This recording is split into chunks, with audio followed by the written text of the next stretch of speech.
Many times I have wondered about the sights of that city and all that my eyes shall behold. I will see all the wonders when I enter that city, there forever to be safe in His fold.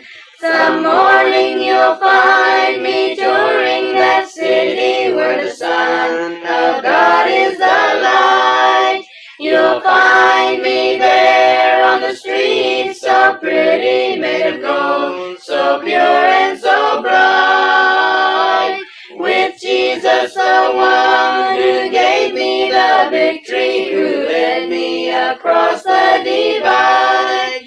Some morning you'll find me touring that city, where with Him I will ever abide. Here on earth we have troubles that to us seem so heavy, but in heaven no one will be sad. Mom and Dad will be singing, heaven's praises will be ringing for the dearest friend I ever had. Some morning you'll find me touring that city where the Son of God is the light. You'll find me there on the streets, so pretty, made of gold, so pure and so bright. With Jesus, the one who gave me the victory, who led me across the divide. Some morning you'll find me touring that city, where with Him I will ever abide.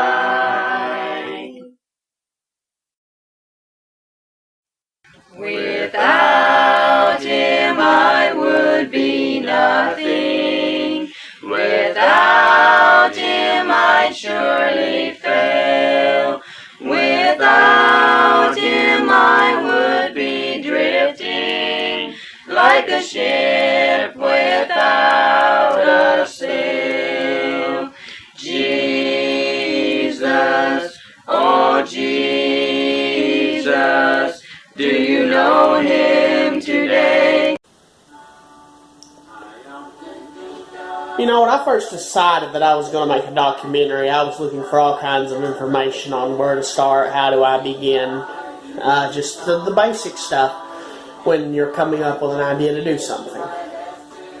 And I came across the vlog type thing that had some basic information on what you should do when deciding to make a documentary. And the first question they said to ask yourself is, what are you passionate about?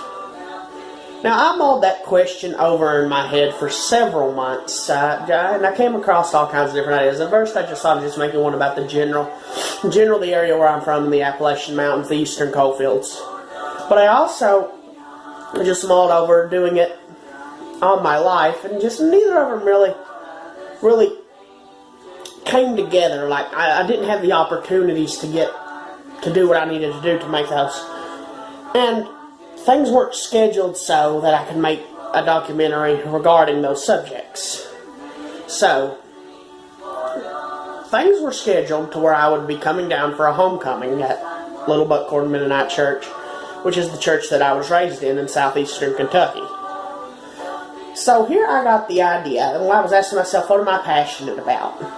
And I am passionate about where I am right now. Right now I'm sitting in Redbud Room in Sunbeam Hall at Bethel Mennonite Camp, a small Bible-based Christian camp located in Rowdy, Kentucky. And this place is what I am passionate about. This is a ministry that has affected my life in so many ways that I couldn't even begin to count them. Of course, growing up, I was never in the best home situations. The camp director and his family kind of took me in as their own and always made sure that I was okay, and it always meant a lot to me. And the pastor at the local church and his wife are also wonderful people who just affected me in many ways. And all that comes into combination to describe why I'm so passionate about this place. So I hope that you will please join us as we take a look / journey into some of the history, some of the stories, and some of the buildings here at Bethel Mennonite Camp. Matthew 28:18 through 20.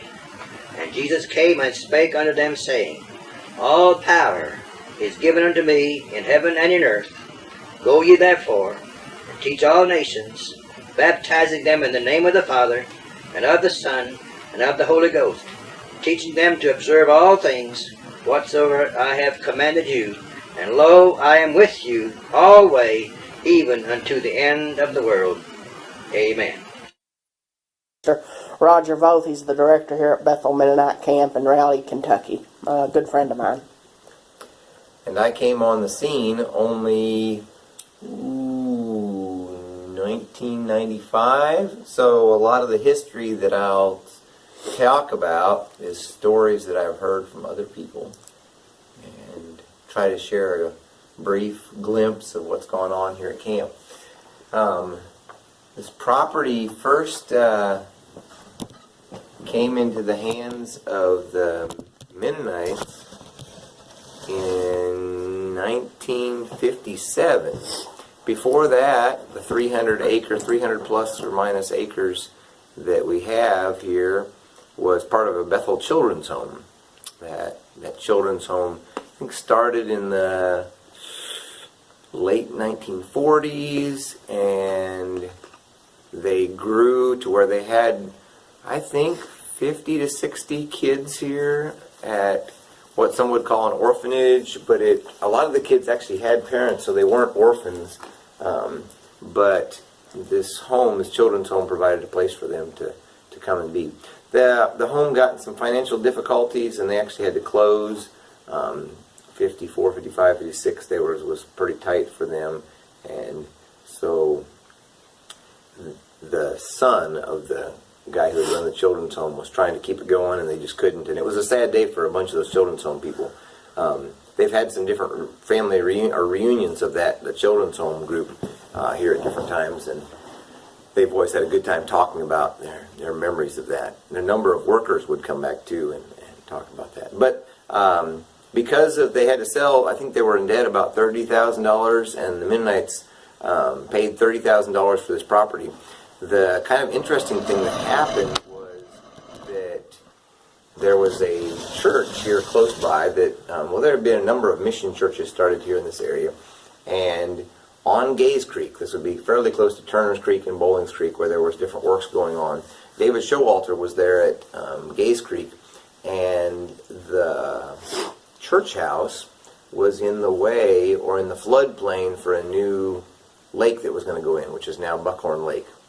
So at that time, then the Corps of Engineers was buying up all the property around the lake, and they purchased the church property and the church from them. David Showalter and his wife Rhoda told me the story that they actually offered then I think they offered maybe $21,000 for the church and the property there, and they said, well, we'll give you, I think, maybe $1,000 less if you want the building. So they did. They actually took down the old church building and brought the wood over here to this property, and actually used it when they were doing some remodeling early on in those early years.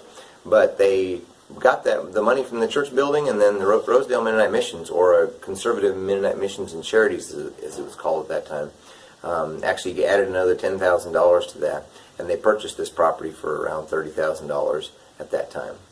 There was an interesting little tidbit, too, that comes in, I think, later that year, maybe a couple years later. They had the opportunity, I guess about 3 years later, they had the opportunity to purchase a gas well here on the property. A gas exploration company had come in and actually drilled a well. Eldon Miller said when they tested it, it sounded like a rocket going off, because there was gas there that was coming out of the ground at high pressures.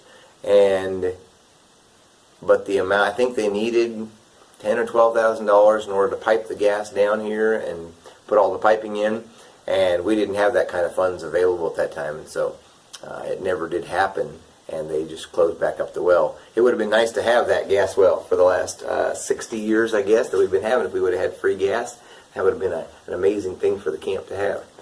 But I guess it just goes to say that money was scarce back then.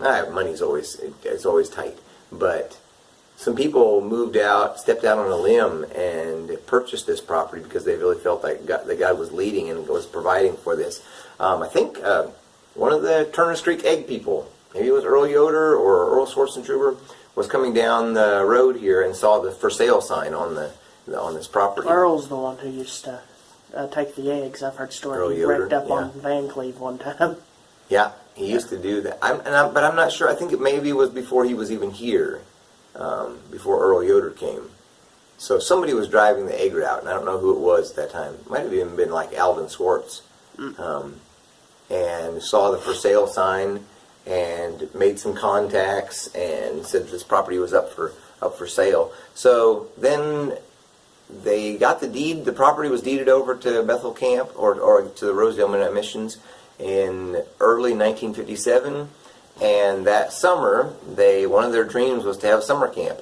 So they used this property for a week of summer camp and had their first week of summer camp. Eli Beachy, I think, was one of the first speakers at the camp that summer, and there was a number of different people who got involved in that first year. Eldon Miller wasn't here quite that yet. He came later that Christmas, around Christmas time that year. Now, who was Eldon Miller? Well, we'll get to that in just a second. So he's coming on the scene, but we're going to finish that. So that first year of camp, they had camp, and then by the next year, I think they went to 2 weeks of camp, and we've gone on through. Now we run 8 weeks of summer camp here at the camp facility. So going back to 1957 in December, I think, Eldon got dropped off on a Greyhound bus out at the end of the road here, the road that's now 476, which winds along Troublesome Creek, was actually the main road going from Lexington to Whitesburg at that time, and came through Jackson, and the roads just weren't what they are now as far as people getting around. And so this road out here was actually the main road that was traveled. Greyhound buses would stop there at that, and so Eldon got off the bus and walked into here to this facility. He was one of the few people that was here at that time. I think he was kind of like the caretaker. By that next year, I think through that year he had helped out in many different ways. They wanted him to be like a dorm parent for some VS couples, VS people that were coming, some single VS people that were coming. And so they asked him if he would get married a little bit early so he could do that. So he and his wife, Ella June, were already, they weren't married then yet, but they were already planning to get married, but they moved their wedding up and got married that summer in June, I think it was. And so then they moved back down here, and Ella June came and joined him. And they've been here now for 60 plus years here in the area. There was a number of missionaries that came down to eastern Kentucky around those different times, from the late 40s to the early through the 60s, and have given their lives here. One neat little tidbit in the midst of all that. So Bethel Camp was purchased for $30,000. In the 80s, there was an Eli Fortune Trooper, maybe, from up in Holmes County. Eldon would have to tell you the name. And Eldon and a couple other people worked with the coal company to get a good lease here on the property. And they also arranged for haul wheelage rights over the camp property where they built a road. And I think around $300,000 came in at that time from the coal and from the hauling of coal over our property. And that money then went to Rosedale Mennonite Missions. It got split up in three ways, and a third of it went to Rosedale Bible College and helped support them and maybe even some of their property that they bought over the last little while. Another third of it went to RMM, and they divided that out between those early missionaries, many of whom didn't have any kind of retirement plan. And so for a number of years they used that money to help out with different couples who were needing some retirement money.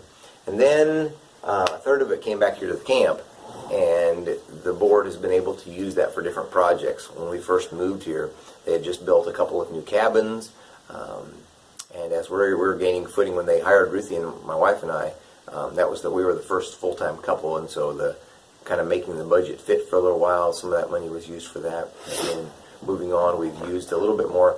Most of it has been set away as kind of an endowment that we would use the interest off of to help continue the camp ministry here. So I'm trying to use those funds wisely. Let's see, going back, history. So Eldon Miller had moved here. David Showalter then moved to this area and stayed in one of the houses. Eldon and Ella June stayed in the house that my wife and I are staying at now for a little while. And then they moved, and then Eldon and Ella June moved up to what we call the big house, or the administration building, and their family lived in that building for quite a while. So there's been a number of different people in and out. But the Showalters were here for that early time, and David Showalter started a church with in the old schoolhouse that the children's home people had, and started the Little Buckhorn Creek Mennonite Church. That's the creek that runs by here. It's called the Little Buckhorn Creek. And so they started a little Mennonite church. Started as a Sunday school first, and then eventually as a church. In time, David Showalter and his family then moved back to Virginia for their kids' schooling, and Eldon Miller took over as pastor of the church there, and he's been leading it now till recently. Myself and Gene Fugit have also gotten involved with the leadership there of the church, and so that church is still going, along with, I think there's 7 other Mennonite churches in the area that provide the leadership and the guidance for the camp here, and different ones of them are on the board. So that provides the oversight for the camp at this point in time. They started out with the first week of camp, and then went to 2 weeks the next year. They did that for a number of years, and then they started, some of the people from Ohio and Indiana said, hey, we'd like to send some of our kids down to camp. And so they started what they called northern camps and southern camps. The southern camps were typically for our local people here, and maybe even for the ones that were North Carolina, South Carolina, that were coming from the mission churches. And then they would also have northern camps. A lot of them came from Indiana and Ohio. And they did that where they expanded to having a junior camp and a junior high camp and a high school camp as well. And then in the 80s, they also started a special needs camp. Martha Most has been influential in working with that. I take that back. Maybe it was even back in the 70s that they started a special needs camp. And those special needs campers sure enjoyed their week of camp. It's interesting that many of them have been coming over 40 years now. And I think there's one girl who's been here every week of camp for those 40 years that they've had special needs camp. Some of them have passed away already because she missed one week. You think she missed one? She missed Danita? 1 week. I thought she came at least. I thought you were, Manita. Danita, yeah. I thought you were talking about Lynn. Yeah, Lynn missed 2 years ago, or a year ago maybe. Anyways, we know all these special needs campers by name because they keep loving to come to that special week camp that we get to put on for them. Plus, the 2 that we just mentioned are locals. Yeah. They're also, we started a day camp, which is for our first, second, and third graders. So maybe I should say now we have a day camp for first, second, and third graders, and so those will be the youngest ones. They don't stay overnight all the time. They just come during the day, and then on Thursday night they get an opportunity to stay overnight. One night will be their first chance to be at camp. And then we have 4th, 5th, and 6th graders come to the junior camp. 7th and 8th graders come to the junior high camp. And then the high schoolers, 9th through 12th graders, get to come to high school camp. We then do some retreats, like it'll be a Friday, Saturday, Sunday thing in the fall and the spring. And then some of our counselors said, hey, we're graduating from high school, but we don't ever get a camp. We always have to come as counselors. And so we started a young adult retreat for some of the ones who want to just come out and hang out for a weekend. And so usually in the end of February we have a good winter retreat for some of those college age or ones who have graduated out of high school. So I can tell you maybe a few of the stories that pop up. Wesley Stoltzfus tells a story about a boy who was a little bit of a troublemaker. You know, we love having kids come to camp that's got a little extra energy, and sometimes those who have boundless energy also get into boundless trouble sometimes. But hey, let's bring them out here to camp and give them a chance to meet Jesus, and Jesus has an amazing way of getting in touch with people and changing their lives. Well, this young boy Wesley was having trouble with him all week. In fact, a number of times he said he had to put his bed in front of the door to keep the boys from getting out, and he caught him one time trying to climb out the window.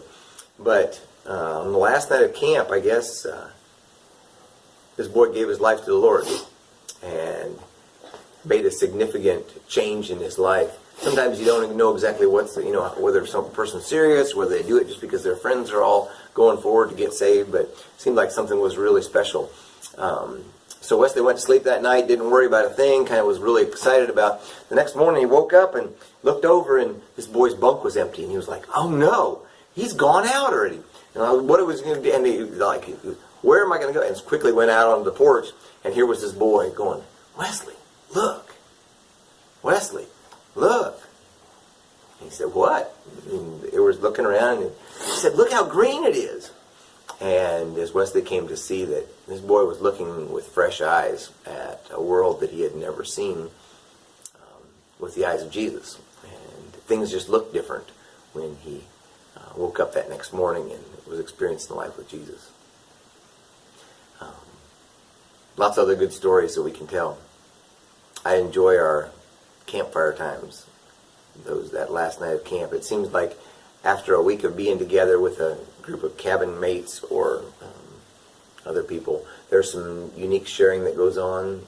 Sometimes people are sharing about victories that they've won over the week as they've listened to chapel messages or whatever.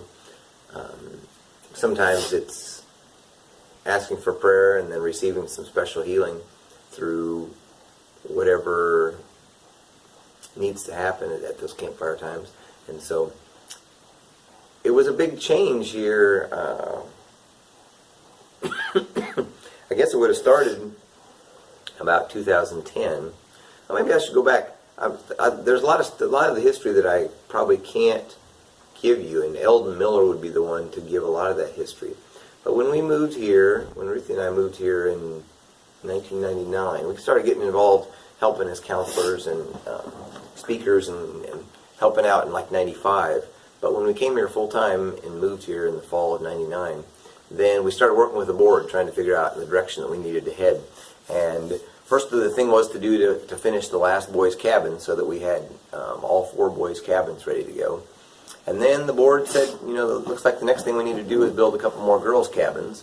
So we finished 2 more girls' cabins up on the hill above the other 2. It's a little longer walk, and some of the girls have complained it's too far to go up there, but they're sure at a neat niche and back in the woods there, and they feel tucked away back in there. I've only been up there once. Yeah. To put antifreeze in the sinks. Every winter, and Cody's talking about winterizing the cabins. Every winter we winterize the cabins and just close them up for the winter. I wasn't insisting that we poison the campers. No, not that kind of antifreeze. A little different kind of antifreeze. It's actually one that probably wouldn't kill you, but we don't want the toilets to freeze. That is hard on them, and we have to replace them. So we finished those 2 girls' cabins, and then at that point in time, all of our campers were being housed in the 8 cabins that we had. We had some other buildings that our staff could use, but we then started a remodel process. Sunbeam Hall used to be the old boys' dorm. It had 3 rooms in it, and we kind of made a plan and remodeled it with the help of, there was a Dean and Brenda Poole who came down from Pennsylvania to help, and Earl Yoder came over in a number of days, and we had a bunch of work groups that came in and helped. So we remodeled that into kind of like 3 motel-style rooms. Cody's actually staying in one this week while he's been here. Redbud. We call it the Redbud Room. So we had the Redbud Room and the Children's Home Room and the Prophet's Quarters. We renovated one with I guess it's actually got a big jacuzzi tub in it, and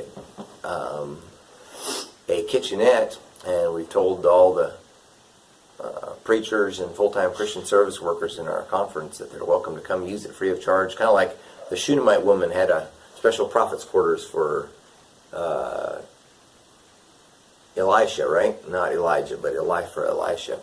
And so we wanted to have a room that we could give back to some of the people who have invested so much into this place.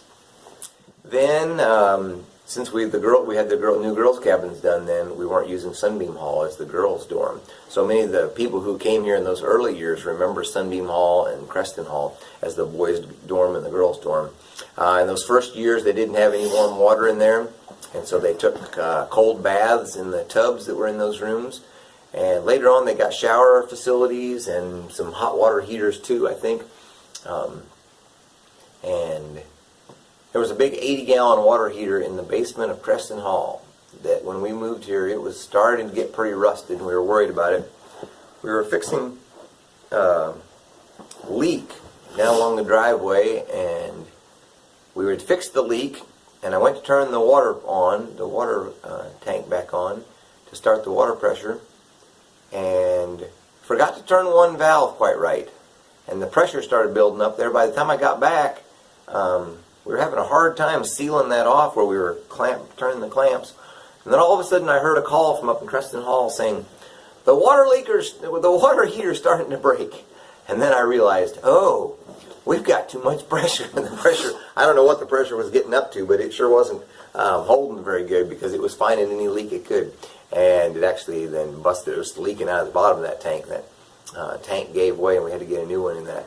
But it was a big old one. But that was when they finally got hot water in those dorms. Phil Schwarzentrooper said back before they had hot water, the campers were a lot more awake come breakfast time in those days.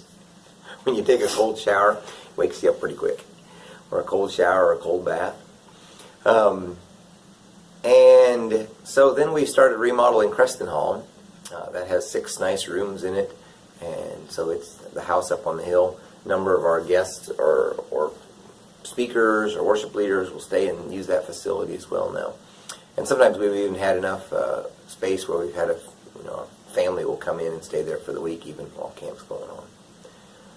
We have a number of families that will maybe use it in the off season, and I think Eldon Miller's family is coming here over Thanksgiving this year, and some of them are going to use that building. Anyways, the water heater that day gave up the ghost, and we had to get a new one. But we did get it sealed up. And that was a neat project that I think was going in for the children's home. The children's home here put in a water system where they built a tank up on the hill that holds like 1,500 gallons of water, and that provides our water pressure. So we fill that from our well. And a lot of our campers think our water tastes like sulfur, got a strong iron taste. It's a sulfur spring, isn't it? Well, it actually comes out of the ground, so it's from a well. Originally, they piped water from the coal mine down into that tank, and it was gravity fed. But they used a small line, Eldon said, and pretty soon it got completely filled up with rust. And so then they put a new line in. Actually, when they were logging up there, we found some pieces of that line, a plastic line that had been still was in there. But then they drilled a well down here, and that provided the water for the camp. But it does have a good, strong flavor to it. And when we got this new building, well, I'll tell about the new building. When we got the new building here, then we put city water to that because the city's gotten water out here. That water doesn't have the hard water content that some of the other water has. So, let's see, we remodeled Creston Hall. And then at that time, there had been a few little projects that were going on. But we really felt like then there wasn't anything we could do to expand the camp because our dining hall was the smallest place. And we were also having problems with our old chapel and rec hall. I should probably tell a few stories about the chapel and rec hall.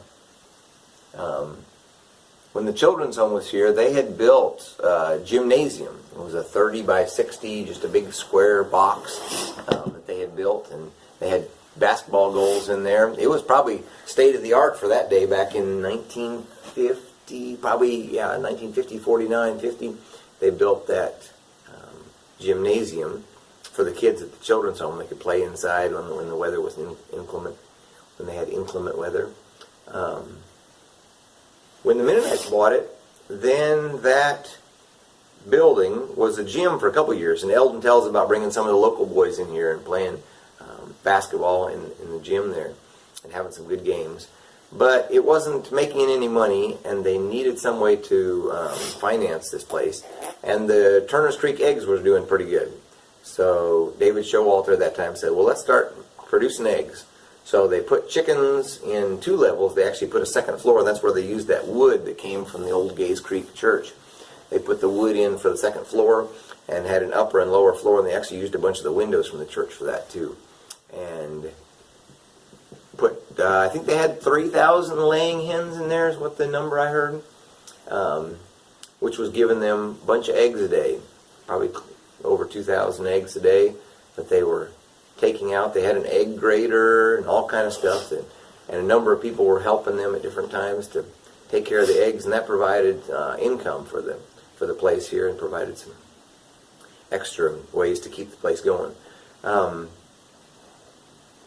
In the course of time, though, it became cheaper to import eggs than to grow them here locally and bring all the feed in.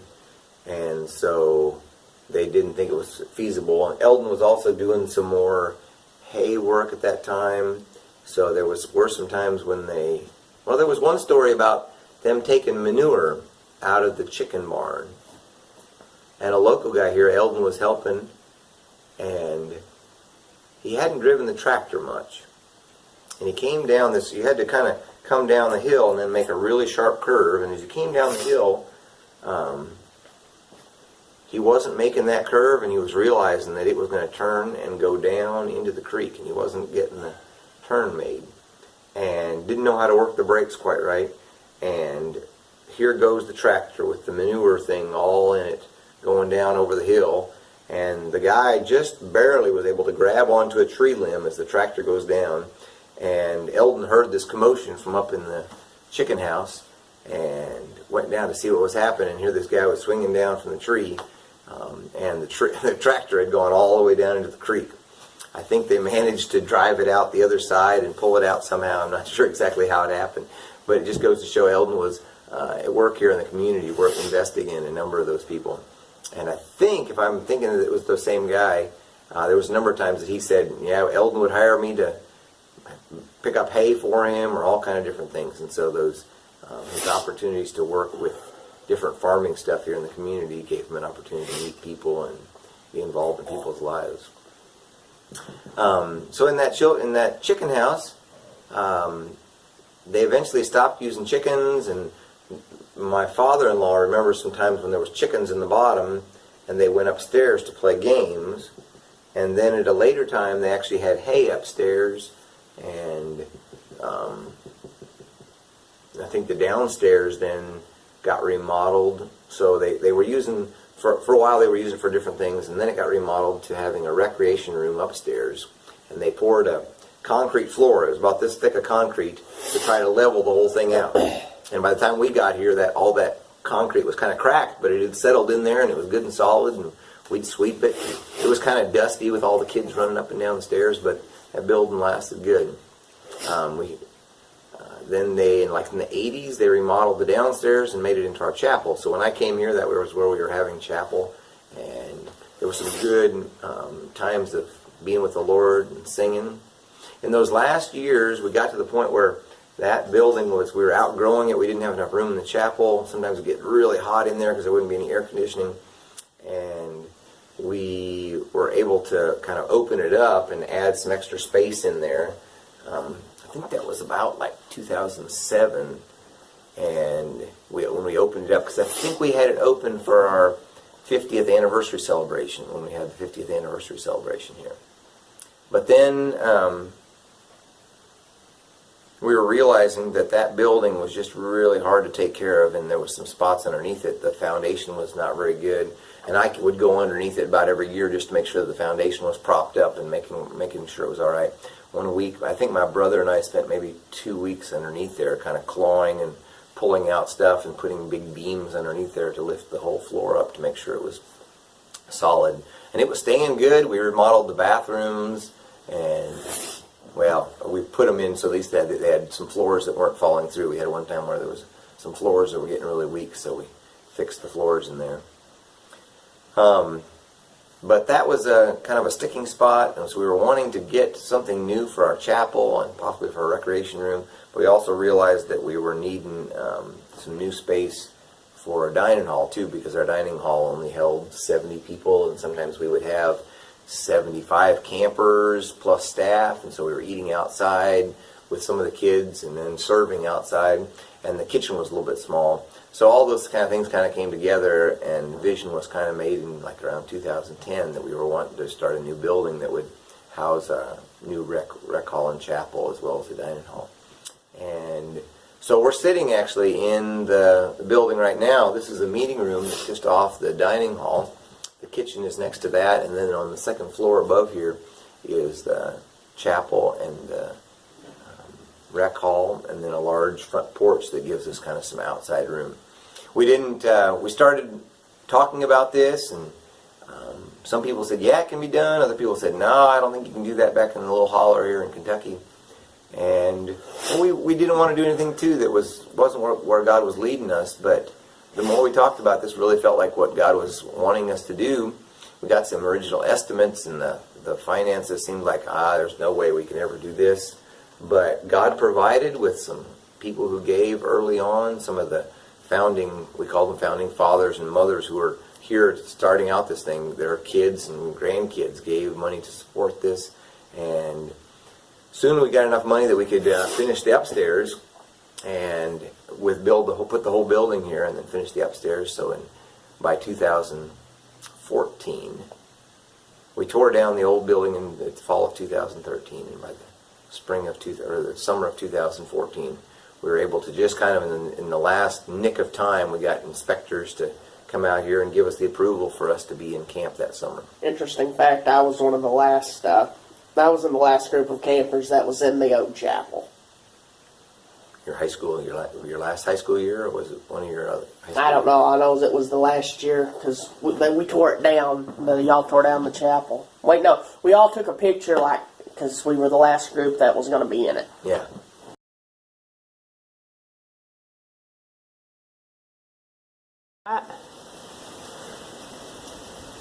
Cody's giving you a panorama here of Sunbeam Hall, or the back porch. This porch wasn't here with the original building, and this would have been, there was some interesting stories. This would have been, down lower, and this was the boys' dorm, and so I've heard some interesting stories where the girls came out late at night and sang below these windows to serenade the boys. The girls' cabins are just right up that way, and the girls' dorm would have been over that direction a little bit farther. And so when we were remodeling this building, one of the things we kind of envisioned was putting this porch area on here. And so we added 10 feet out here. There used to be a tree here, and I was actually trying to make it so that the tree would kind of be almost incorporated in the building. There's one camp that I had seen back in Arkansas, and they had their dining hall, and there was actually a huge tree that went up through the middle of the dining hall and out the roof. I thought that would be kind of cool, but it just wasn't going to work. And pine trees are notorious for falling and breaking. So when we were excavating for this porch, then we went ahead and dug that pine tree out. That's been one thing that I've changed. I came from Oklahoma, and in Oklahoma, we don't worship trees, but we sure take care of them a lot better. Once I moved to Kentucky here, trees are synonymous with weeds. They just grow everywhere. Partly it's because of our high amount of rainfall, so there's plenty of moisture. You can hear it's raining right now. And then also, we've got all the seeds here for them to plant, so the maples and the ashes and the dogwoods and the ironwoods and the elms, they all grow really good here. And that was one of the things that early on really attracted me to this place. I just love all the trees. Interesting fact, the one time I seen Roger get really, really mad was over a tree. So, just keep that in mind.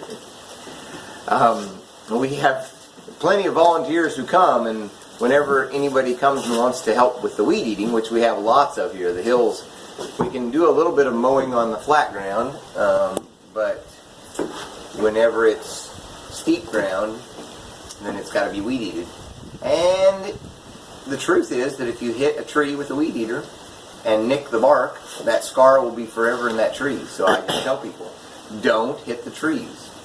And there have been times where they got hit because somebody was being a little careless, and I had to reprimand them. So, this is the back porch of Sunbeam. We have the prophet's quarters over here and the children's home. And since this was, this used to be a children's home over here, then we wanted to kind of honor the children's home people. I don't know, Cody, if you want to step in here, you can see the... Yeah, we won't show them Redbud, though. My room's kind of dirty as of the moment. A little bit dirty in there. Yeah. So we got a nice bed in here. This is the one that has the jacuzzi tub in it, as well as a bathroom off this side. And then there's a little kitchenette in here as well, which people enjoy using to cook some stuff. Just finished my spaghetti night before last, so. Nice. And one of the things that I always wanted to do was work on building a fireplace. There was an old chimney right in here, and we decided with the plans that we made, we were going to try to put a fireplace back in here. So, did a little bit of studying and found out how to make a Rumford fireplace. So we added that on here. It's got a neat little feel when you have a nice fire going on in here. We've actually done one of these videos that I did in here. Was I was sitting in front of the fire. Inside in front of the crackling fire. I've noticed there aren't many videos on YouTube about the camp. Is there any reason for that? No, we send out those videos to all the campers, so we haven't necessarily felt like we were supposed to put them on. And then the other thing is that we have a problem with Wi-Fi here and getting high-speed internet. So it's only in the last little bit that we actually have the ability to upload some of those. Not to mention Roger stays pretty busy. Oh, we should probably get somebody else to do it. This is Hazel. Well, why don't you go ahead and cut that off and let's go up to one of the cabins. Alright, which ones? Boys or girls? Girls' cabin. Alright, we're heading up to the girls' cabins now. There's room for 10 people to sleep in here. We've got all the mattresses piled down here. This makes it a little easier to clean, so we piled them on there. And the campers all get to decide whether they want to sleep on a bottom bunk or on a top bunk. Some people like the view from up high. Some people would rather not have to climb down in the middle of the night in order to get down to use the bathroom. We did decide to go ahead in each of our cabins to put a bathroom rather than having a bathhouse.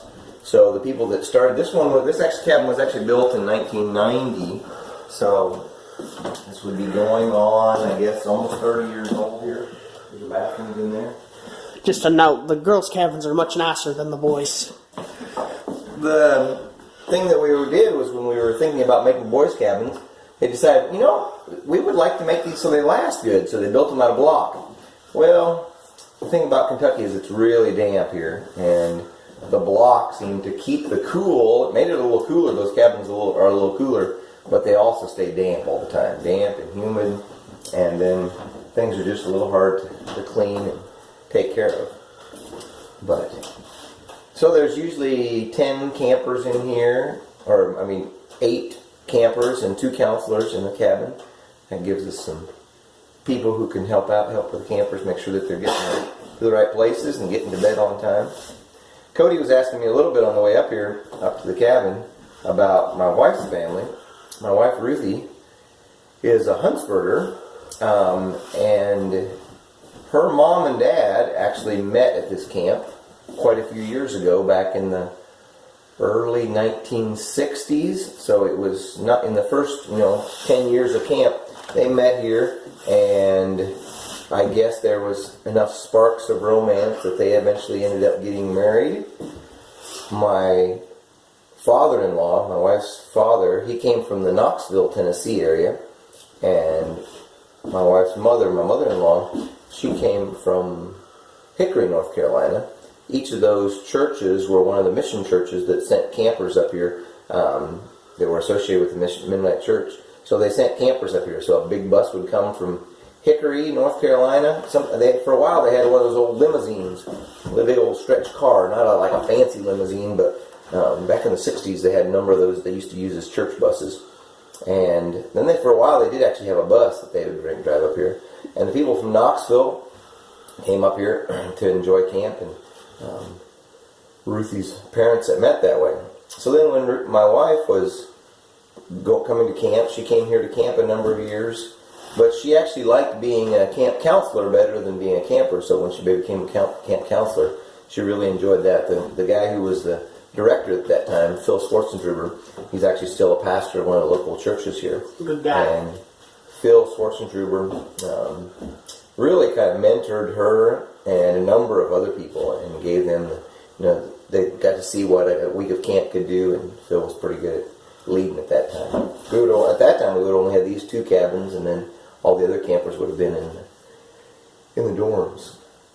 So this is a little bit about what one of the camp cabins is like. One of Ruth. So I should maybe a little bit more history with Ruthie's family. So my wife's grandfather, his name was Wellington Moyer, and he came with some of the early camp people from Hickory, North Carolina, and he was always known as a song leader. He had a big, strong, booming voice, and he would love to lead them out in songs. And they often talked about learning to sing as Wellington Moyer led them in different songs. His wife did not often get to come. She had to stay home and to kind of take care of the rest of the family while he would come to camp, so she didn't get up here very often. But she prayed for the campers while they came up here, and prayed for her husband, and he was an influential person with some of the stuff that was going on. I don't know if I have any more. During the children's home days, A little louder. During the children's home days, this was used as one of the houses that they kept the kids in. When the camp started, they transformed this into the girls' dorm, and it worked fine for that. Then when we stopped using it as a girls' dorm and started using it as staff housing, then it's been used for different. There's been some families that have stayed here full-time over the winter or year-round. There's been other ones who stay here during the summer. And so this is a nice little sitting area here. Got a fireplace. There was somebody who built a bunch of these fireplaces back during the children's home days in like 1950 and 51 and 52. It has on those a set of stairs that go up to the second floor. There's also a basement down below where we used to have our craft room, and now it's just kind of a storage area. And people get to come back in here and kind of recuperate after a hard day of running around camp, being a staff member. And then there's been a number of family reunions or people that come and rent this facility out and use it for, if it's a family reunion or for a church group that wants to come and have a little bit of a retreat, spending time in the Word. We just want to make this place a place where people can focus on Jesus and let Christ become alive in their lives. So we try to do what we can to make it comfortable and accessible to them so that they can maybe focus on some of the spiritual things and not have to worry about some other things. In the remodeling of it, there was some guys up in Indiana who worked on the cabinets for us and made us some really nice cabinets in the kitchen. They've helped us with another number of our different projects around here. This one, and also in the new building that we built. They helped us with the cabinets in there too.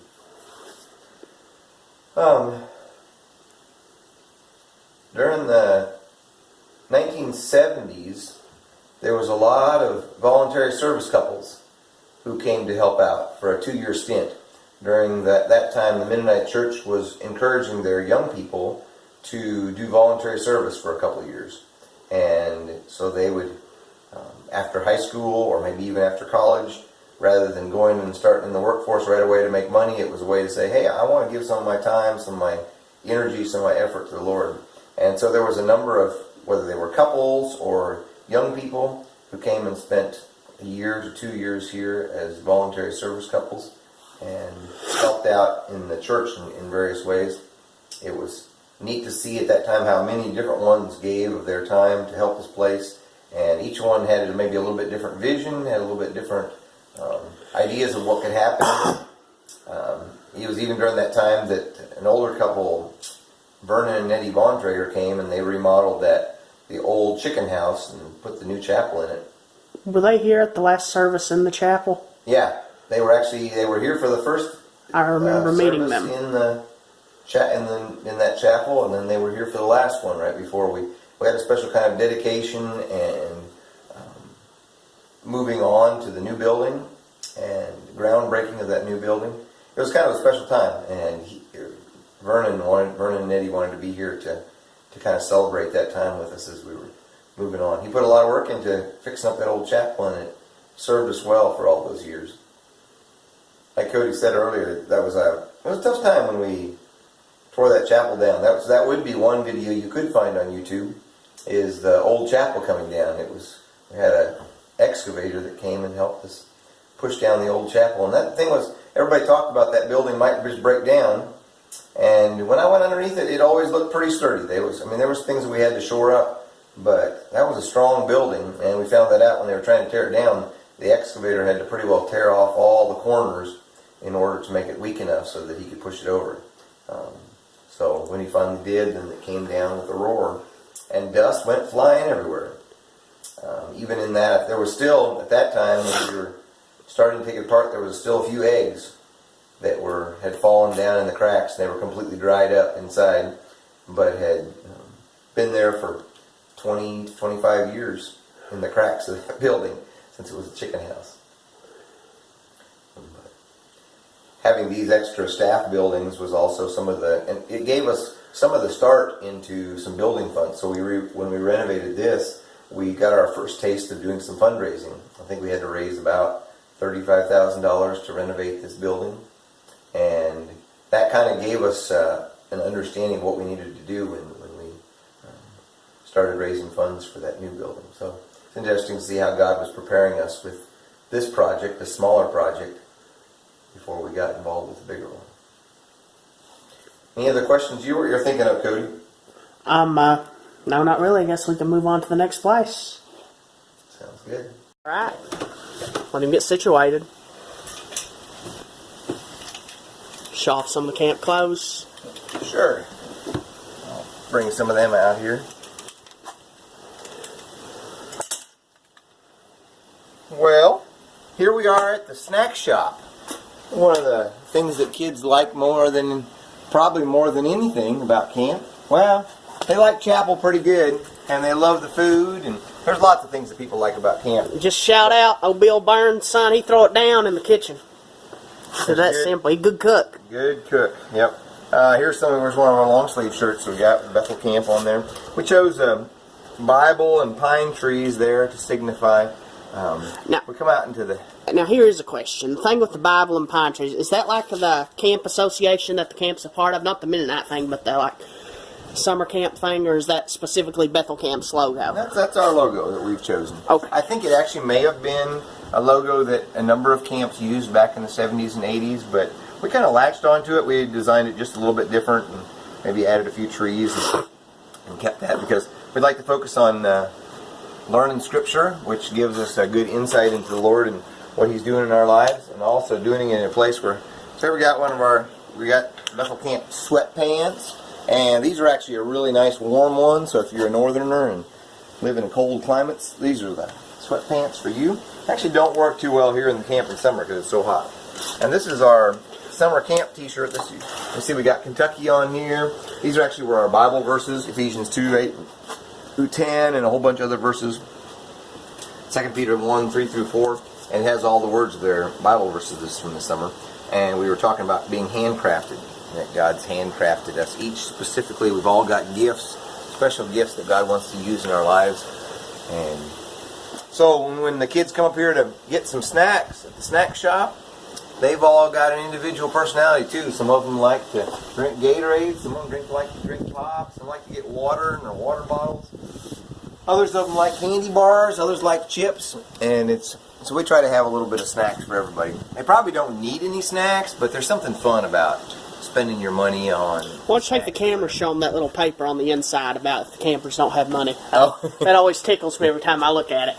Well, we sometimes have a problem with people worrying too much about the money part of camp, and my wife made this little sign that says, "Never turn a camper away from the snack shop." Sometimes they may not have money on their card, or they didn't get a card, and I think that's one of the things you have to work really hard to make sure that some of the campers who aren't loud or who aren't putting themselves forward don't get pushed and shoved through the cracks. So we try to make sure that everybody is taken care of and everybody's special, so that if they come up here in the line and they don't got money, I've got some scholarship money that we could help them with, if nothing else. I don't want to encourage them to be, not taking care of their money, But usually it's not that. Usually it has more to do with the fact that maybe their family doesn't have funds. A lot of the local people in this area usually actually can't afford to send their kids. Is that correct? Yeah. In fact, I was one of them. We raise about $5,000 to $7,000 every year to help cover those kids who can't necessarily pay for their way to come to camp. So there'll be a number of them who call me up and say, we just don't got the funds to come to camp, but my kids would really like to come. And I say, you send them. I got somebody who will sponsor you. Actually, at our benefit auction that we have in August, we have one of the items that they can purchase is a camp scholarship. Now, it's not a camp scholarship for them, but it's a scholarship for somebody. And I think we raised close to $2,000, so that'd be about 20 camp scholarships during the benefit auction for different campers to come. Now, would you be allowed to give any shout-outs to any of the people who sponsor campers, or is that like something you're not allowed to do? No, I could do that. I don't. It's hard for me to actually remember all of them, so I'd hate to start going into names. And the majority of them probably wouldn't want their name stated anyway. Yeah, they're not interested in getting accolades or getting praise for them doing it. They do it because they love these campers, not because they're trying to get some kind of name for themselves. That's one of the reasons why you don't see very many of our buildings named for people. It's not because we've chosen necessarily not to. If somebody wanted to donate a bunch of money and get a building named after them, we probably would take the money. Are you going to call the new chapel Moss Chapel? No, the old one was Moss Memorial Chapel. And that's an interesting story. It was actually done from in honor of somebody who had passed away. So it was a child of theirs who had passed away, and so they were wanting to name it in honor of them. And so we've tended to shy away from that, mainly just because a lot of our people that give to help out here, they don't want their name to be known. Who was Creston named after? That was actually named during the children's home days. So Bertha T. Creston was somebody that donated money to the children's home, and she still lives on in legacy. I have no idea who she was, but so the other one, most of the other buildings are named after something. So this was Sunbeam Hall over here. Y'all an outside shot of Sunbeam. And then the main administrative building over there next to where the Gaga Ball pit is called Briarhopper Hall, and that's actually the traditional name. Like a Carolina person is called a Tar Heel, and a Kentucky boy is called a Briarhopper. So, or kid. Well, Kentucky, we call it Briarhopper. Briarhopper. Brar, not Briar, Brar. See, I've been working on my Kentucky accent for 20 years, almost 20 years now, and I just can't get it down. Interesting fact: Roger's son Wesley has just about as strong as accent as I do. Not quite, but it's getting there. There's not too many people that have got as strong as accent as Cody. You're good. Sounds good. This is our chapel, and it's fun to have this place full of campers, full of energetic singing. We usually have a couple projectors in here that we can put the words for the singing on the wall. Yeah, Cody will show you the cross up there. It's actually made from dogwood trees. And somebody donated all these benches. There was a Methodist church actually up in Ohio that donated all these benches for us to use here. The campers sure enjoy sitting in here, singing, and then when we preach the Word and use the Bible, we've got a big set bookshelf over there of extra Bibles. We tell all the campers to bring their own Bible, but we also have some extra ones in case they need some. And we love for the campers to learn more about God's Word and what He says about them. So we'll usually choose each summer, choose a theme, new camp theme, and then try to encourage them through that week. Different Bible lessons. We'll have a Bible teacher that speaks in the morning, and then also another one that speaks in the evening. Now, what was the theme this past summer? You all used the same theme as Oakdale. Handcrafted? This summer it was handcrafted. Yeah, that's Oakdale's theme for the year. So, it was neat to see how those kind of meshed together. Some of those kids that came from Oakdale, from the Christian school there also. God, I hope they didn't get too much on that same theme. So we sure are enjoying it. We've got air conditioning in here. In the old chapel, we had an air conditioner. It would be cool when you come in but by the time the 60 or 70 people were in there, it got hot pretty quick. And before that, they didn't have an air conditioner in there. It just was hot. So I guess we're getting, the older we get, maybe we're not as tough as they used to be in the old days, but we enjoy some of the nice things about this that make camp a little nicer and easier to deal with. Why don't you give us a little sample of the acoustics in this building, Rod? Why don't you sing a little something? Because this building has great acoustics. This world is not my home, I'm just a passing through. My treasures are laid up somewhere beyond the blue.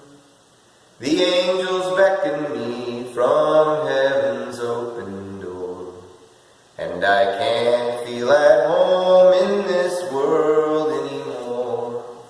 Oh Lord, you know, I have no friend like you. If heaven's not my home, then Lord, what will I do? The angels beckon me from heaven's open door, and I can't feel at home in this world anymore. Anything else you want to tell us about this building? Or the chapel part of it, at least? I think the other thing that I just want to say is that we just continue to pray, and we ask you to pray along with us that God would continue to touch lives. When the campers are touched by God's Spirit, and He encourages them to come up here, whether to pray at the altar or for whatever thing, that's a powerful thing in our minds. We see God working in people's hearts and drawing them to Him. We want to make this place a place of prayer. Interesting fact, I gave my life to the Lord in the old chapel, but it actually wasn't at camp. We were having a homecoming at the Little Buckhorn Church, and for some reason that year we were having it in the chapel. And it had been a long time ago, because like toward the end the chapel pointed toward there, the seats in the chapel pointed toward that wall. Yeah. Back then they pointed back toward the back. Okay, right. So it's been some matter of years ago. We switched that around. Yeah. Made it bigger. I'll just sit down here. All right, we're on. So this area, you may notice that it's a little bit like the Sunbeam Hall porch, but it's twice as big, or actually 4 times as big if you're going by square footage. The porch is about 113 feet long, and rather than being 10 foot wide like the Sunbeam Hall porch, this is 20 foot wide. It's got if you want to show them the fireplace out here on the front, so we added this in as part of the building. In case, we usually like to have a campfire the last evening of camp, and that's always a special kind of time of dedication for the campers.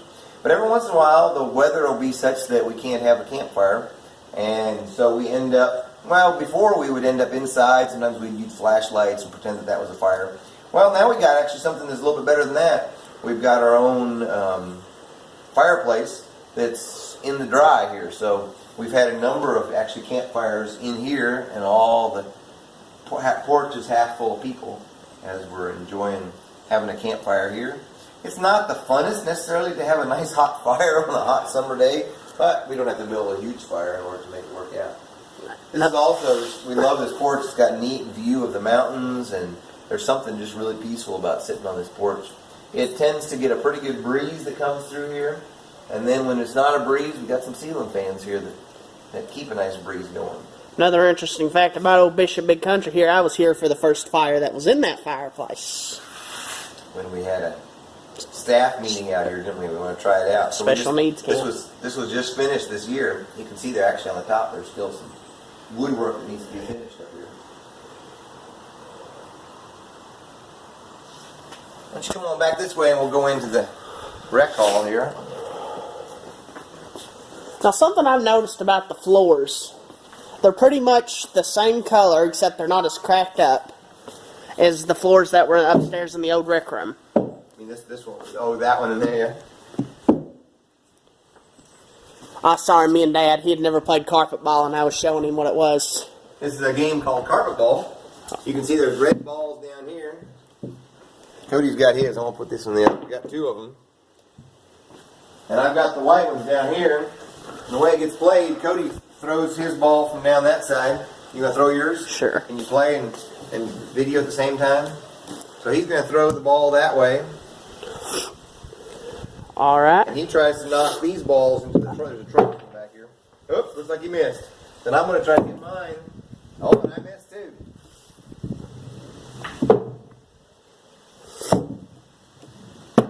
We're just not doing very good. We would lose the tournament for sure. Oh, there Cody got one in. Got the basic idea. It's a fun game. The playground. There's the playground out there. Best part of the camp, in my opinion. And here's our recreation room. We'll go over here and turn the light on. What about that? A good Christian camp with pool tables. You bet. That actually surprised my dad when he seen it. Well, pool tables aren't all bad. They may get a bad rap because a lot of them are used in places where they're drinking too much. But if you're a smart pool player, you're probably not going to be drunk when you're playing pool. And all these games are a lot of fun. And there's, this table attracts a certain interesting group of kids. It's usually, a lot of the guys who maybe aren't really good at some of the other sports, but they're pretty good at pool. And they'll come in here and play. And it's a neat opportunity for a camper or for a counselor to come over here and hang out with them. And usually when you're playing a game like this, you'll get into some kind of talk, some kind of conversation about what's going on in life. Things come out, and that's the best time to have a good conversation with a counselor. Be able to talk about some of the things that are going on in life. Since this is going up on my YouTube channel, I don't want to make this about me at all, but what kind of, from your opinion, probably what kind of camper was I? What kind of camper was Cody Johnson? Well, Bishop Big Country. When he came, one of the first years, he decided he was going to be called the General.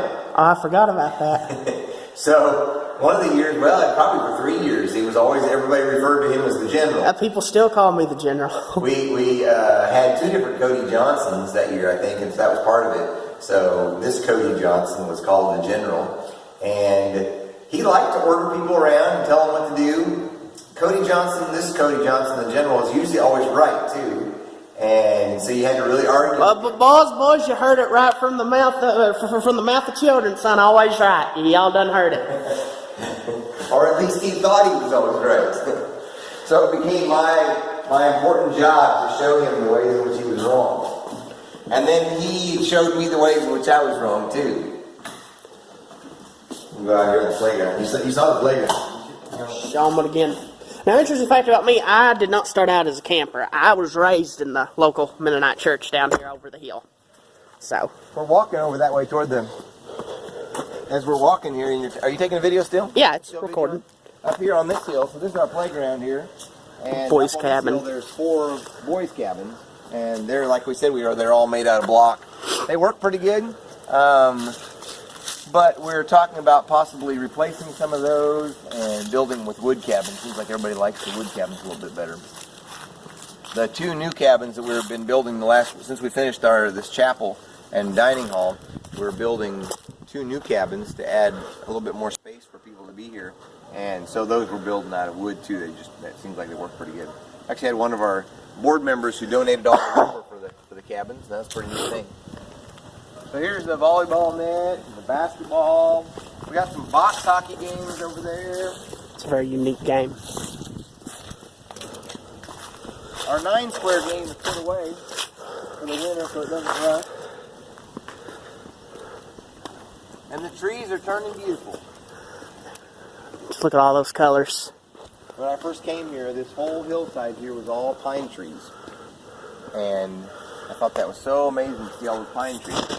Well, when I came back the next year, they'd had a big snowstorm, and all those pine trees had got uprooted, and almost all of them were gone. There's still 1 of them there, and 2 of them over here that were there originally. Actually, that one's died now too, so we'll need to take it down. But all those trees had fallen over, and so all these little ones were growing up, and this was all scrubby and brushy. So we had different work groups come in here and kind of cut the brush off, and then these were the trees that we saved. And you can see we got a sourwood and a dogwood and redbud. There's a maple tree, a beech tree. So we got I was just learning what trees were, and so I went in and I was trying to identify them when the leaves were off to try to figure out which ones I wanted to keep and which ones were just kind of trees we needed to get rid of. In case y'all ain't figured it out yet, Roger has kind of a thing for trees.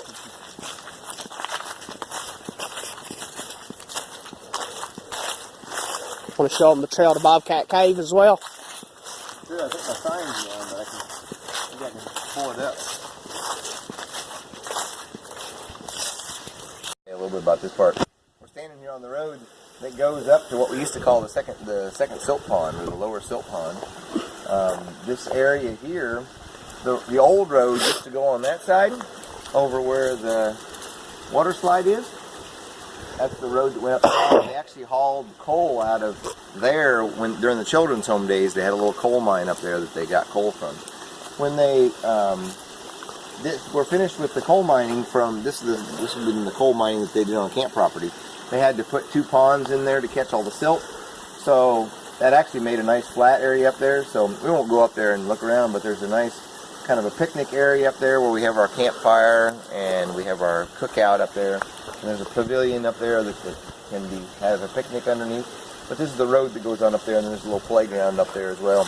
So that was a neat addition in the early, well, I guess, yeah, it would have been reclaimed like 97, 98. We had a bulldozer come in there and push that all flat up there. I've never been a big fan of the creative playground. I'm afraid of heights.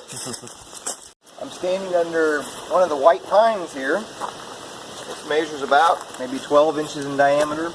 There's a few of them over there that may be a little bit bigger. You know, I was telling you about weed eating and me getting angry at people who weed eated trees down. Well, I was also the recipient of, or I should have been a recipient of somebody telling me not to weed eat trees down, because there was, when I first came here, that year that I met Ruthie, we were helping around camp and I did some weed eating. And the director then had got over 100 of these white pines given to them by the conservation department. And he had planted them all over the camp property. There was little white pines. You know, they only stood about this tall, but they were all over the place. And we carefully tried to weed eat around them. But some of the weeds were tall enough that I didn't see the white pines in the middle of them. And I think there was a number of them that, maybe 2, probably 2 that I mowed down that summer. And I felt bad about it. But we've worked hard to keep them, and now they're quite a bit tall. I guess probably 40 feet now. And it's kind of fun to see them grow over the years. You're good? We're sitting right here at the start of Big Rock Trail. You see the little sign here. If you follow the signs all the way on up the hill, you eventually come to the ridge, and then that will take you all the way to the top of the hill. And when you get up there, there's I bet it's a 10, 15 feet cliff there in front of you that they call Big Rock. It just kind of sits out over there. It's a good vantage point to view. It's not necessarily, our mountains here aren't above the tree lines like in North Carolina. Well, even North Carolina isn't above the tree lines, but out in the Rocky Mountains. So our tops of our mountains are only at 15 to 1,600 feet. And the creek is only at like 800 feet, so there's not that much of a drop between the two. But it's a good hike up there. It'll take you a little while, and you'll get good and winded, and it's a pretty view up there on top of the rock. Now, how many trails are there on camp property? There's this one would be Big Rock Trail, and then we have one going over at Window Rock, and then there's one that goes out to Bobcat Cave and around into the next holler over there. And then we have a Larkin Holler Trail that follows the creek all the way up. It's actually goes up to the old strip mine land, which has been reclaimed and taken care of. That was the strip mine we were talking about earlier. So this is the Big Rock Trail. That's one fun thing we do during camp. There's a lot of good hiking. Never been a big fan of that personally, but alrighty. This is our dodgeball, Israeli dodgeball pit. Some people call it Gaga ball. And when people see it for the first time, they often wonder, is this where you put the bad kids? In the corral? And no, it's not where you put the bad kids. That's my wife, Ruthie. Come on over, Ruthie. What do you need? And so this isn't where we put the bad kids. This is actually a fun dodgeball game. You can see the ball still in here from the fall retreats. And Ga in Hebrew means to touch or to hit. So when you're playing Gaga ball, you don't get to grab the ball.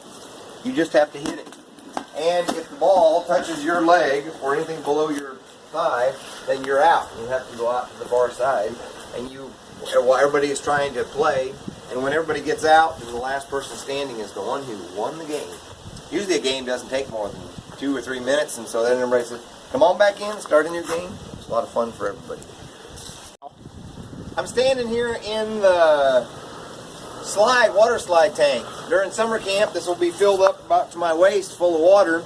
And if you look up the hill here, you can see that right now there's leaves on the water slide. During the summertime, it's all nice and slick because the campers have been coming down there time and time again.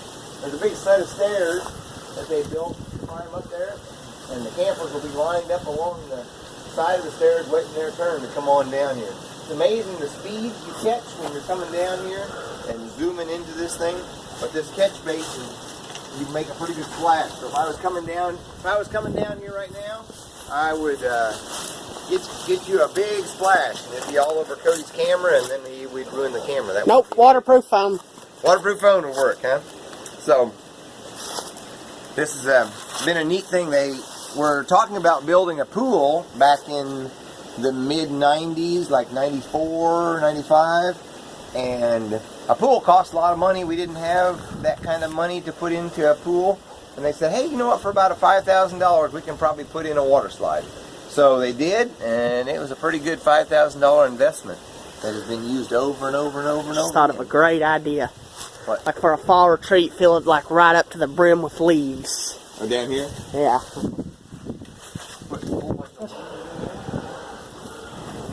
I guess we're back here in the staff lounge. This is where our counselors come and spend a little bit of time in the afternoon. They enjoy being together. You know, their main ministry is to be with the campers, but they also need a little bit of time of rest to themselves and connections. And so this ends up being a good time of building some good memories together at camp. Got a ladybug on your shirt. Left nipple. Yeah, sure enough. Look at that. The ladybugs are coming in right now. They're knowing that their time is short.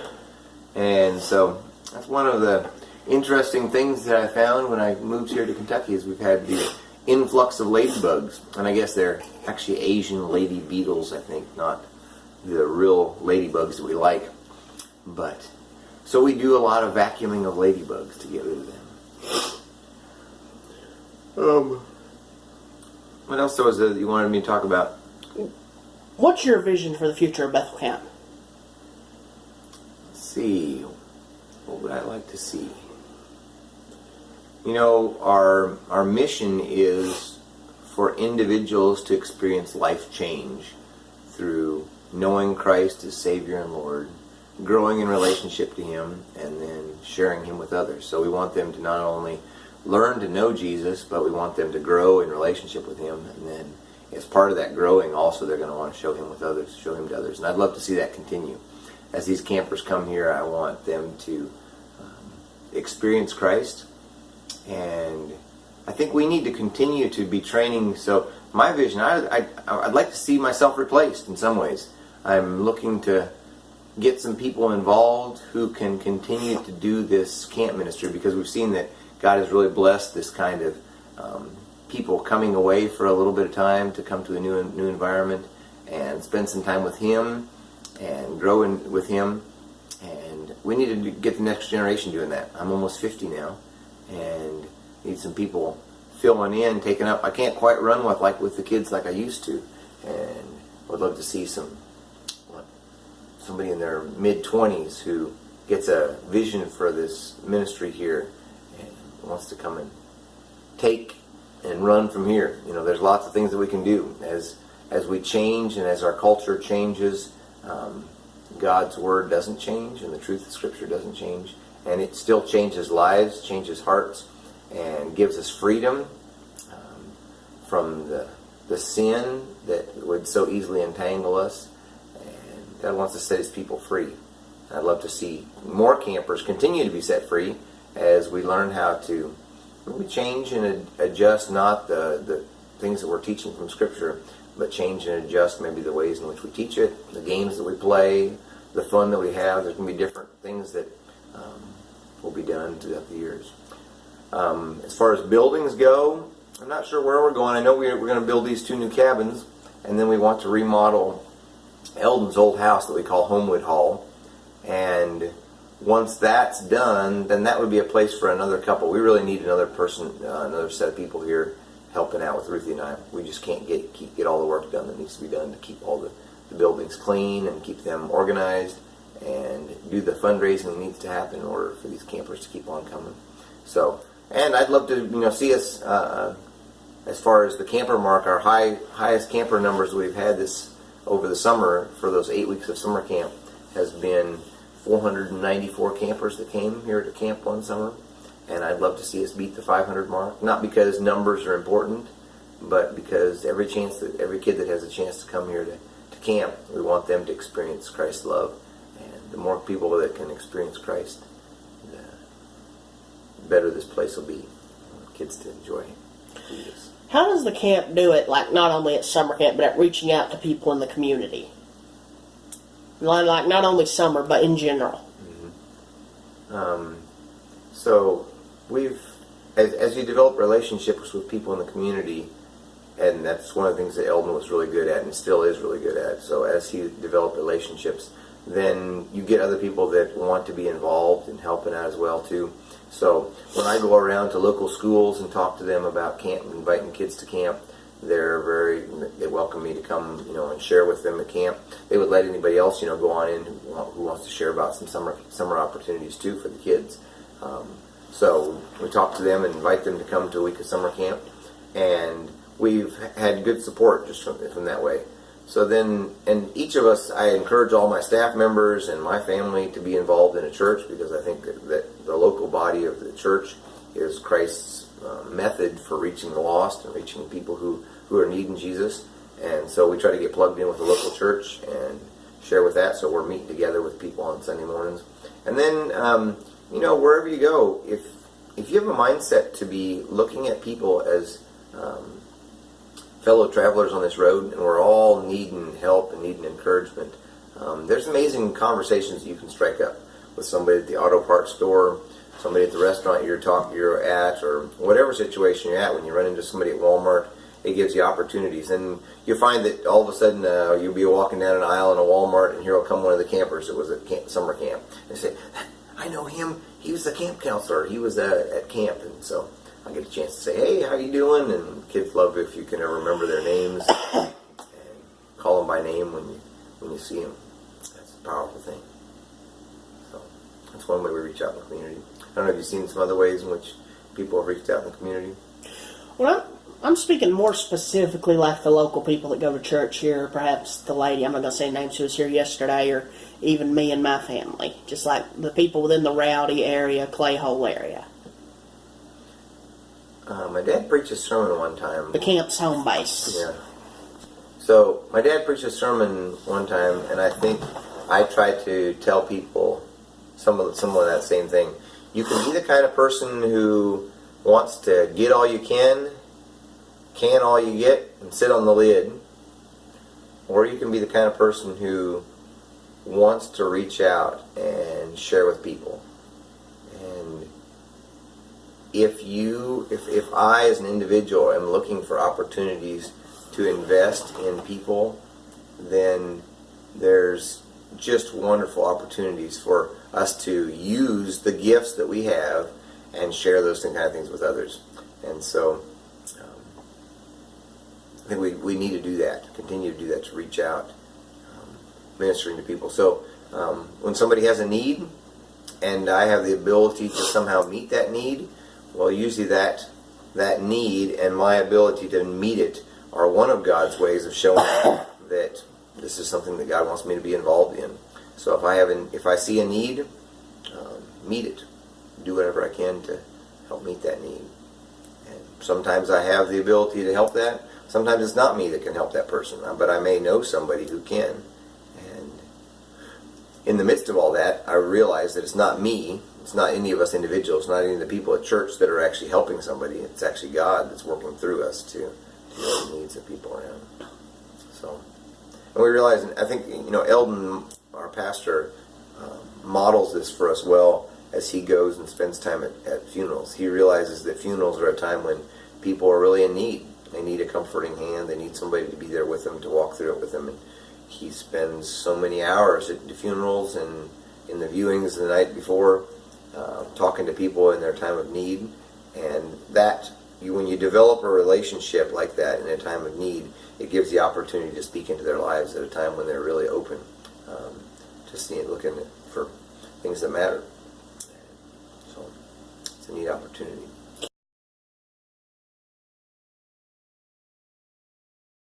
But Anabaptist, Anabaptist, which rebaptized. means rebaptizers. That's why they're nicknamed rebaptizers.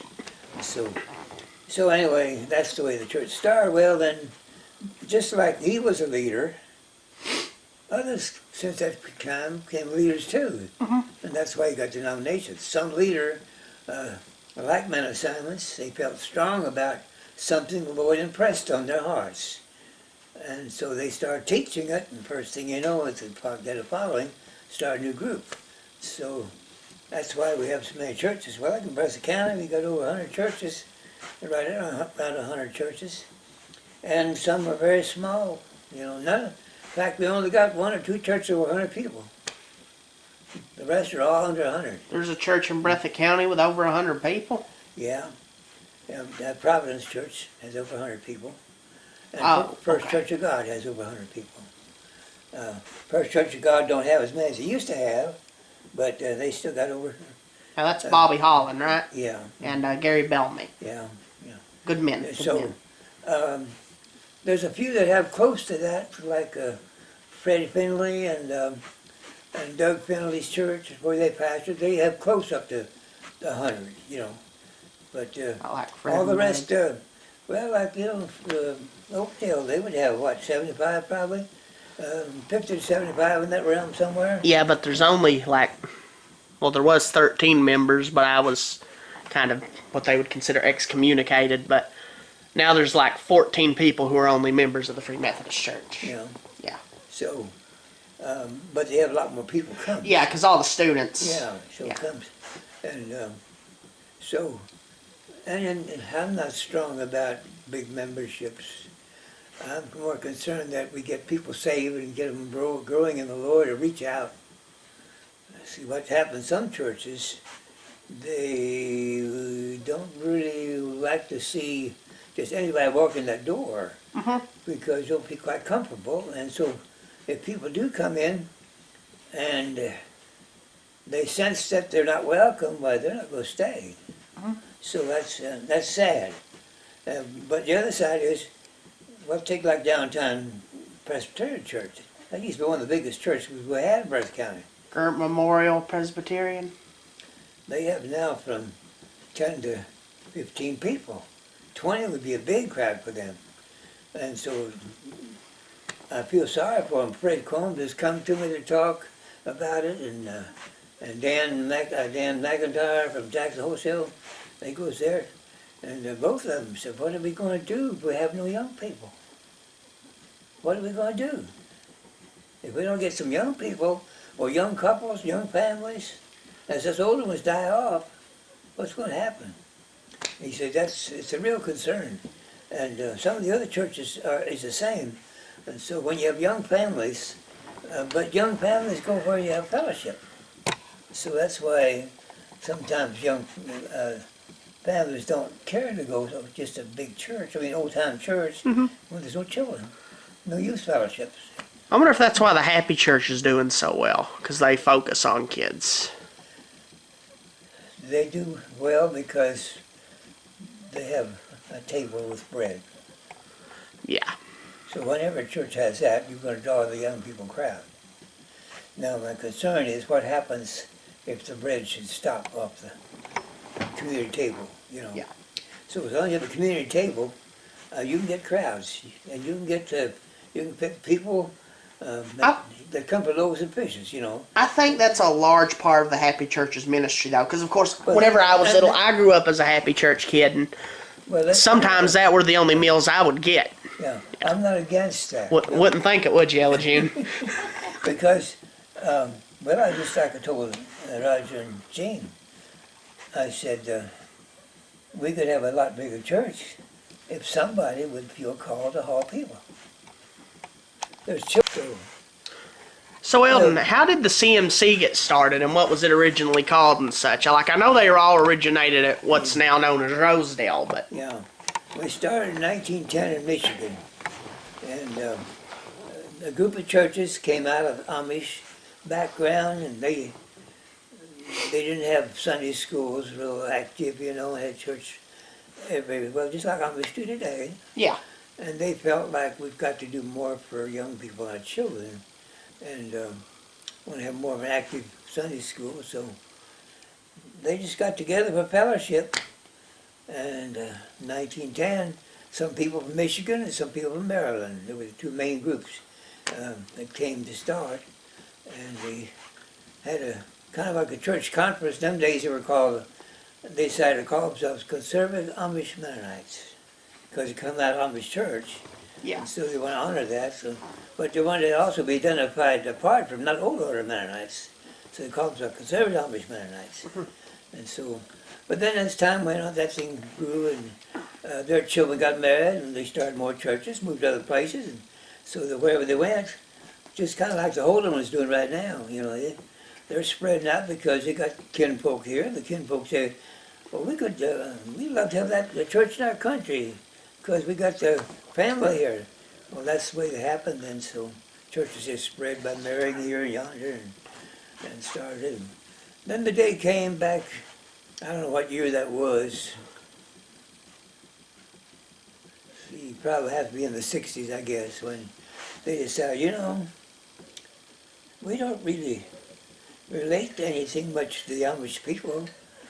We should maybe just drop the Amish part, because we're not really relating to it, and Amish don't really want to relate too much to us, because we got cars and we got modern farm equipment stuff, you know. Amish didn't want that. So they dropped the Amish name and called it Conservative Mennonites. So now in the last couple of years, with this political correctness thing, if you're conservative, you know which side you're on. Mm-hmm. This political correctness, so some churches really started feeling strong about that. We don't want to be considered either Republican or Democrat. We don't want to be considered either one. And so if you're conservative, then you're happy Republican. Well, we don't build evil that way. So they said, what can we do? So we're politically correct, but we're not taking sides with the conservative political machine. Mm-hmm. And so we got pretty heavy, strong feeling about that. We just ought to call ourselves something different. So they wrestled with that for a couple of years. What name do we go for? This past August, they decided, well, to simplify, why don't we just do like a lot of these groups do, MCC, just do the same thing, CMC. See, the Mennonite Central Committee, that's what it used to be called. Then it's shortened MCC. So why don't we just do that way? That'll solve the problem for us without having, we won't change it legally, but as far as somebody is politically correct inclined, you can say, well, we got an organization called CMC. Like the Kentucky Fried Chicken was one day was KFC. So in the last number, 10, 15 years, lots of organizations are doing that. They're going back to the initials. So you're not identified with some particular organization. So you just call them small little initials. Me and Ella June were talking briefly earlier today about talcum. Are a lot of the Mennonite Church USA churches, how many of them are starting to kind of leave the Mennonite USA and coming to more conservative branches of the Mennonite Church? Because I know they're having a real issue right now. I would say there's probably at least half of all Mennonites have left. I don't know what the exact number would be, but there's 4 conferences now that have left. Now, Conservative Conference was never part of it, so we don't have to leave. And of course, we feel strongly about the issues. Now, the church down in Hickory, North Carolina, the Virginia something conference, I heard they're trying to leave and get in with the CMC. At this point, some of the Virginia conference has pulled out. They have 2 conferences under the Virginia conference, the south part and then more the middle part. So one of them has left. I think it's the south part is what has already pulled out now. And there's a conference. There's a fourth one that pulled out. Lancaster Conference, that's the biggest conference, and that pulled out. And they just last year, or first part of this year, they pulled out officially. They had been working, decided, because when you do something like that, you can't please everybody. So what happens is you have to decide, a majority should decide, but we're going to lose some churches. And so that was a concern for Lancaster Conference, because they're the biggest conference of any of the Mennonite churches. Of all The USA Conference? Yeah, they're the biggest. So they're pulled out, and that was a big hole, plus a lot of financial loss to operation. And, Now, I was talking to a lady on a Facebook group called, I'm a member of a Facebook group called Christian Pacifists. And someone asked a question in the group, said, asked of what kind of religious backgrounds I had. I said, well, I consider myself a part of the CMC, and some lady commented, she said, my church just in the past few months had joined the CMC. And that was, she said she was from Pennsylvania, near Cleveland, Ohio, that area of Pennsylvania. Okay. So what church do you think she would have probably been from? If she she joined or the church joined? The church joined. It's been Yeah. within the past 7 or 8 months. Okay, that's one I would not know about yet.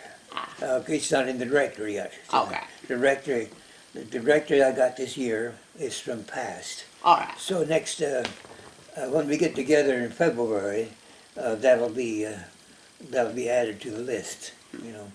But that's happening all over right now. I mean, not just our CMC, it's happening with other conferences too. It's happening with other denominations. Yeah. We're having I know it is, yeah. especially in the Methodist Church. A lot of the United Methodist churches are kind of separating themselves from that and joining more traditional Wesleyan or Nazarene or Free Methodist. Yeah, you have a conservative movement, and lots of people just don't like this idea of the LGP, what do you call that, movement amongst it, and saying we got to be tolerant and put up with everybody. And Now, I have a very unique view on that a lot of people don't agree with. I support gay marriage for this reason. They should have the right to get married because Jesus doesn't tell us we can't sin. When they do it, if they live in that life, they're going to go to hell. But knock yourself out. If you want to sin, go ahead. But you know my opinion on it. Just don't bring it near me. And then people say, well, Cody, how come you're so strict on abortion? Because abortion is a person saying, I'm going to kill something that doesn't have any control. Gay marriage is between two consenting adults who want to go to hell together. I mean, that might sound a little harsh, but it's just my perspective on things. The Bible's very clear on such matters. Yeah, it is. Yeah, we got to give people a right to do what they want to, because I can't control people. You know, it's not right for us to control people, but They shouldn't try to force it on us as the church. no. If I'm going to be tolerant with you, then you need to be tolerant with me. Yeah. You know, it's got to go both ways. Well, that's a problem this day and time. The liberal element wants to push themselves on the conservatives, you know.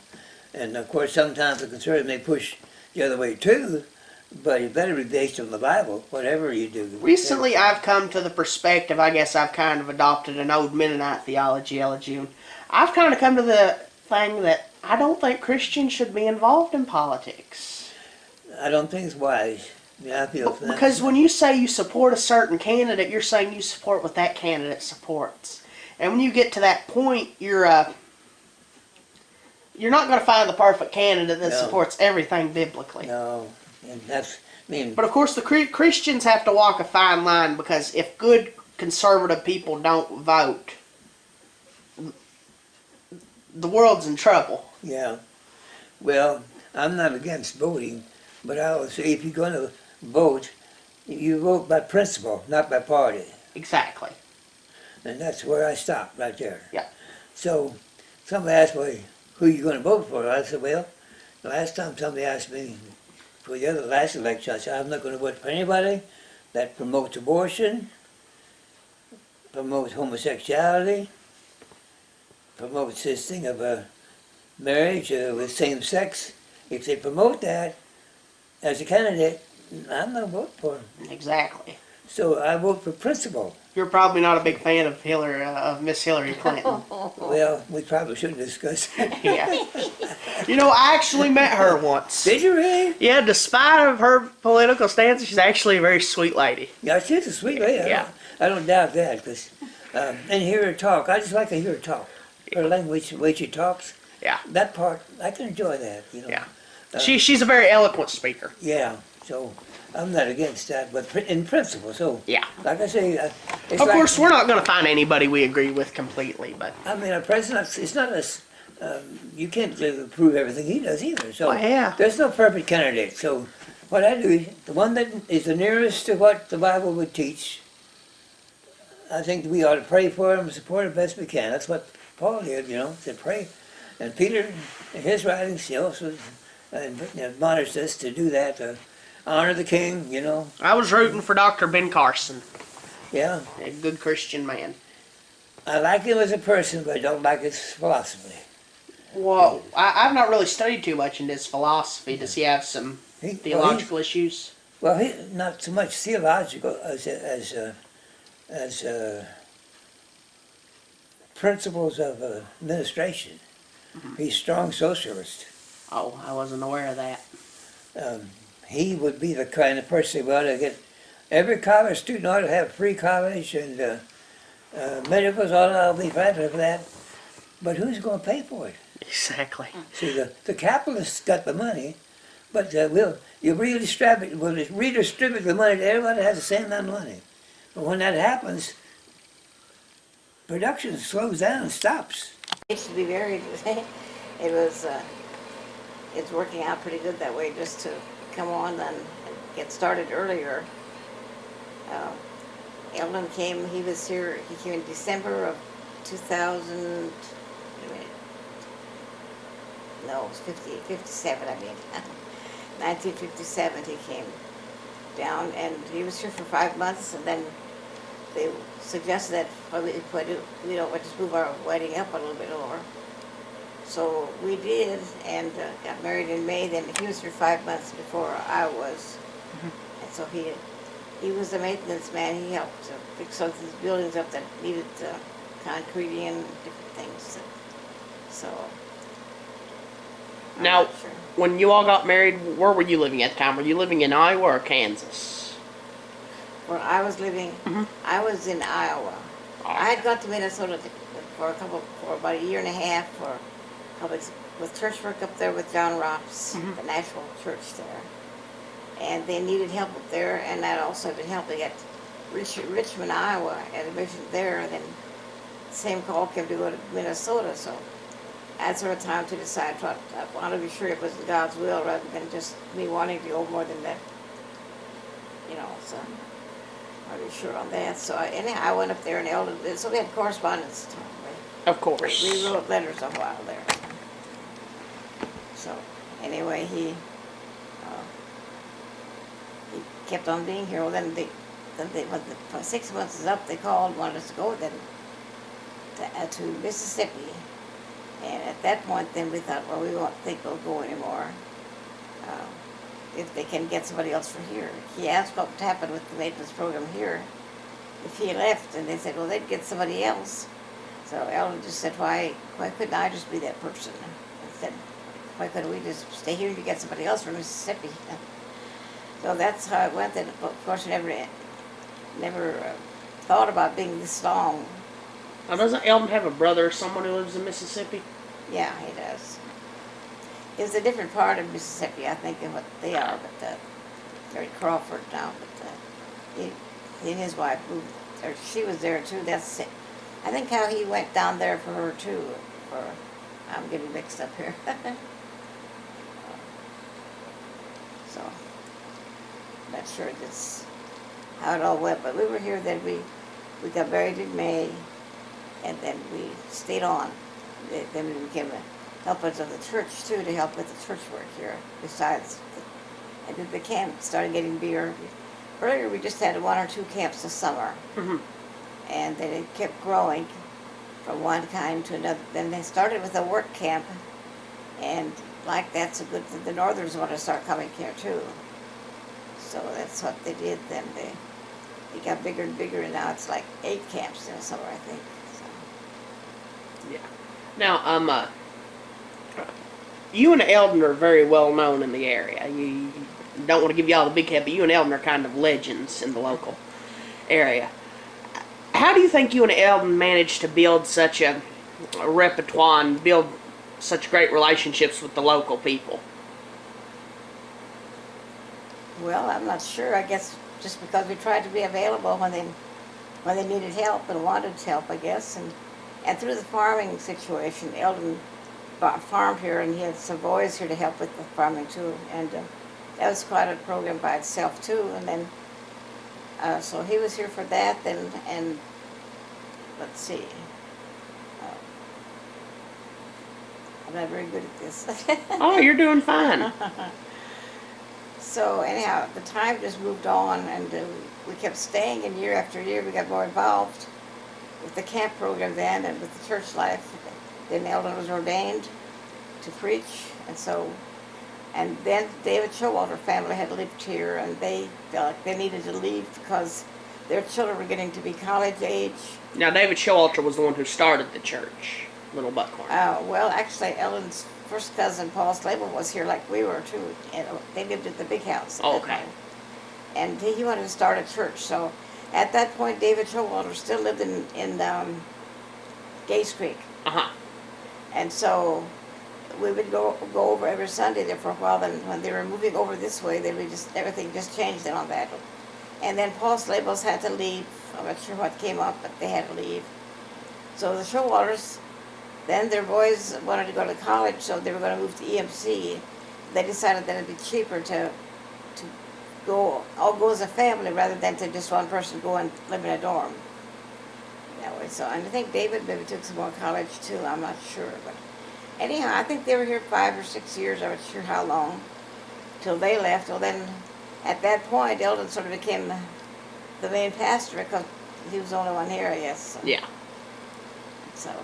So back then, the camp had a lot closer ties with Rosedale, I'm guessing. Like, the camp and Rosedale are still like, pretty close, but back then the camp was overseen by Rosedale. Yes. Mm-hmm. Yeah. So, why do you think you and Eldon decided to stay here? Why we decided to stay here? Yeah, instead of, like, going back out west or somewhere. Oh, okay. Well, we just felt that's what the Lord wanted us to do. We just didn't feel really free to leave. Then also we've been asked to move quite a few times to other churches. Like we were asked to move to Phoenix, Arizona. There's a church there that needed some help, and we'd been asked to go. So we went to check it out. We took our family with us. I remember it was Elaine was in Rosedale at the time, and I'm not sure if they both were or not, but they came home for Christmas, and we got on the train. Let's see. We drove to Kansas to Eldon's parents' family, to their family, and spent some days with them. And then we went on from there. We got on the train and went out to Phoenix, Arizona, and checked that out. And just somehow that just did not pull. It just didn't click. Something just wasn't right. It just seemed every time we thought about leaving, which happened numerous times, well, then it just seemed like it just didn't work out. Or we just didn't feel called to leave here. It seemed like we just didn't feel free to leave. Just like something pulled on you to stay here. You've been in these mountains too long. I guess. We were here quite a few years, altogether, of course, 60 now, but we didn't think about that at the time that we'd stay that long. We lived in the house where Rogers lived right now. What's when we that first called? got married. Miller Hall? Yes. Is it named for you and Eldon and your kids? I guess that's how I got there. All right. I always get Miller Hall and Homewood Hall confused. Mm-hmm. In fact, I was looking at a bunch of old camp pictures while I was working on the documentary, and I seen a picture of Miller Hall from like 1953 or something. I didn't even recognize it. Let's see. It was like I'm not sure if was that before the place was bought by our conference? I don't remember exactly what year the picture was, but it was 1950 something, and it didn't have a top floor to it. It didn't have a what? it didn't have the top floor like the upstairs. It didn't look like it had it. Which house was that you're talking about? Your old house. The up by Roger and Ruthie. You mean where they're at now? No, the one next to it. Your old house. Oh, that was a big 3-story building. It was? Yeah. Ah. Yeah, we lived there, but somebody about had to move in there because of the heating system with the registers and having so the pipes would burst, that kind of thing, keep Yeah. the winter months. And Davids were sort of settled in here, and so they thought at first they needed to move up there, but they were glad then that we did. So, and we were there, I'm not sure how many years, at least 17 or more, I believe, that we were there while the camp was growing and the church was growing. And that time we had the church had a great big blue bus. We used a church bus to get people to come out to church. We had a lot of boys and girls came up. Sometimes had about 60 I seen a people. picture of it on the computer, like a big old school bus. Yeah, big almost. blue one. Yeah. Uh-huh.